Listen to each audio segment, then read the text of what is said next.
can I toss out a tangential question? Because this was something I was pondering as I wrote my quarterly commentary, which was you've had this large expectation for the last half decade, even going back to 2013, that markets are overvalued. You should see depressed forward returns. And we've almost seen the exact opposite. And in my head, I'm thinking to myself, well, is this sort of the recent research from Koijin and I'm going to butcher his name, but Gabai or Gabax writ large, which is with this, there is no alternative type market we're in, that people are moving away from fixed income to buy riskier assets. The positive realized returns is really just been a demand shock that's been realized.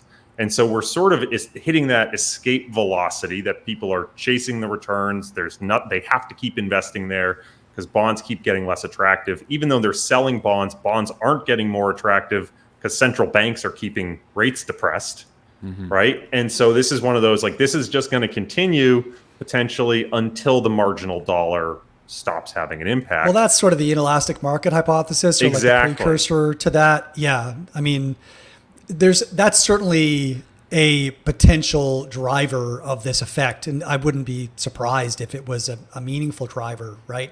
And I think the state transition that we're experiencing, if there is a causal driver that you can point to, for me, is the shift from a purely monetary accommodative policy to now a combination of monetary and fiscal policy, where you're now, it's been financialization which has driven growth exclusively over the past decade, and that has benefited a increasingly smaller fraction of society. And now we're getting to the point where the political pressure is sufficient to, and probably catalyzed by some of the experiences during COVID, et cetera, that probably accelerated it. But we've certainly seen a massive fiscal impulse over the last 18 months that we haven't seen in decades. We've got all of this talk in Congress, and not just in the US, but in a variety of major global jurisdictions that are now contemplating massive fiscal packages.